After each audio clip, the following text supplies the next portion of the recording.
আসসালামু আলাইকুম সুপ্রিয় শিক্ষার্থী ভাই ও বোনেরা, আজকের ভিডিওতে আমরা জানব গুচ্ছের এ ইউনিটের ভর্তি পরীক্ষার ফলাফল কবে দিবে যা বলছে কর্তৃপক্ষ। চলুন জেনে নেওয়া যাক। আপনারা যারা গুচ্ছ ভর্তির এ ইউনিটের ফলাফল সবার আগে পেতে চান তার চ্যানেলটি সাবস্ক্রাইব করে বেল আইকন অন করে রাখুন এবং আপনার রোল নাম্বার এবং অ্যাপ্লিকেন্ট নাম্বার কিন্তু কমেন্ট করে রাখতে পারেন। তো আপনারা দেখতে পাচ্ছেন যে 2025-26 শিক্ষাবর্ষে গুচ্ছভুক্ত অর্থাৎ জিএসটি পদ্ধতিতে 20টি সাধারণ এবং বিজ্ঞান ও প্রযুক্তি বিশ্ববিদ্যালয়ের স্নাতক প্রথম বর্ষের এ ইউনিট তথা বিজ্ঞান ইউনিটের ভর্তি পরীক্ষার ফলাফল প্রকাশ হতে পারে কিন্তু আগামী 2-1 দিনের মধ্যে। অর্থাৎ এটা হচ্ছে গতকালের নিউজ, 12 তারিখের 2-1 দিনের মধ্যে প্রকাশ হতে পারে।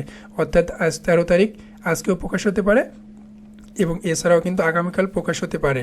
আপনারা দেখতে পাচ্ছেন যে 12 এপ্রিল বুধবারে আপনার রবিবারে দুপুরে গুচ্ছ ভর্তি পরীক্ষার কোর কমিটি কিন্তু সচিব ইসলামী বিশ্ববিদ্যালয়ের ভারপ্রাপ্ত রেজিস্ট্রার অধ্যাপক doctor Manjurul Haque the daily ক্যাম্পাসকে এই বিষয়ে কিন্তু তিনি জানিয়েছেন। তিনি বলছেন যে শুক্রবারে পরীক্ষাটি অনুষ্ঠিত হয়েছে, রেজাল্ট নিয়ে কাজ করছে তারা।